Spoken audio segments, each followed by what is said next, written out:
আসন্ন কাতার সফরে প্রধান উপদেষ্টা প্রফেসর মোহাম্মদ ইউনূসের সফরসঙ্গী হচ্ছেন বাংলাদেশের 4 জাতীয় নারী ক্রীড়াবিদ। তারা হলেন ফুটবলার আফিদা খন্দকার ও শাহেদা আক্তার রিপা, ক্রিকেটার সুমাইয়া আক্তার ও শারমিন সুলতানা। এবারই প্রথম কোনো সরকার প্রধানের রাষ্ট্রীয় সফরে সঙ্গী হতে যাচ্ছেন নারী ক্রীড়াবিদদের একটি দল। আজ বৃহস্পতিবার সন্ধ্যা 6টায় রাষ্ট্রীয় অতিথি ভবন যমুনায় প্রধান উপদেষ্টার সঙ্গে সাক্ষাৎ করেন তার সফরসঙ্গী হতে যাওয়া এই 4 ক্রীড়াবিদ। বাংলাদেশের এই নারী ক্রীড়াবিদদের প্রধান উপদেষ্টার সঙ্গে কাতার সফরের আমন্ত্রণ জানিয়েছেন কাতার ফাউন্ডেশন। প্রধান উপদেষ্টার সঙ্গে রাষ্ট্রীয় সফরে যাওয়ার আমন্ত্রণ পেয়ে উচ্ছ্বাস প্রকাশ করেছেন 4 নারী ক্রীড়াবিদ। তারা বলেন, আমরা এই সফরের আমন্ত্রণ পেয়ে ভীষণ আনন্দিত এবং আমাদের টিমমেটরাও আমাদের এই আমন্ত্রণে উচ্ছ্বাসিত। নারী ফুটবলাররা জানান, দক্ষিণ এশিয়ার বাইরে এশিয়ার অন্য দলের সঙ্গে ম্যাচ খেলার খুব একটা সুযোগ হয় না আমাদের। আমরা কাতার নারী টিমকে আমাদের সঙ্গে প্রীতি ম্যাচ খেলার আমন্ত্রণ জানাতে চাই।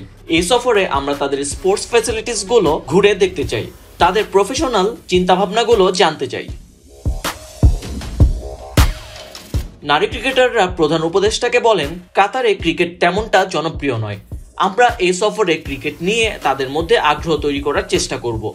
আমাদের পুরুষ ক্রিকেট দল ও নারী ক্রিকেট দলের গল্পগুলো তুলে ধরব। আমরা একটি প্রেজেন্টেশন তৈরি করে নিয়ে যাব। বৈঠকে নিজেদের জীবন সংগ্রামের কথা প্রধান উপদেষ্টাকে জানান 4 নারী ক্রীড়াবিদ। সরকার প্রধানের সঙ্গে রাষ্ট্রীয় সফরের সুযোগ দেওয়ায় প্রধান উপদেষ্টাকে বিশেষভাবে ধন্যবাদ জানান তারা। তাদের জীবনের অভিজ্ঞতা ও কাতার সফর নিয়ে পরিকল্পনা শুনে ব্যাপক উৎসাহ ও সমর্থন জানিয়েছেন প্রধান উপদেষ্টা প্রফেসর ইউনূস। তিনি বলেন, আমি চাই তোমরা তোমাদের জীবনের সত্যিকারের কথাগুলো তাদের কাছে তুলে ধরবে। তোমরাই এদেশের স্পোর্টসের অ্যাম্বাসেডর, সেখানে তোমরা এদেশের স্পোর্টসকে প্রতিনিধিত্ব করবে। তোমাদের এই রাষ্ট্রীয় সফরে সঙ্গে নিয়ে যেতে পেরে আমিও ভীষণ আনন্দিত।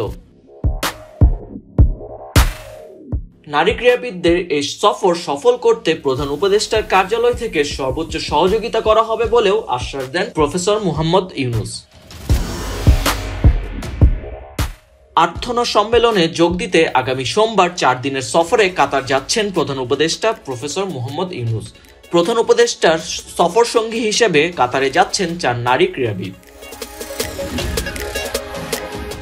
আরাফ আহমেদ, বাংলাদেশ প্রতিদিন।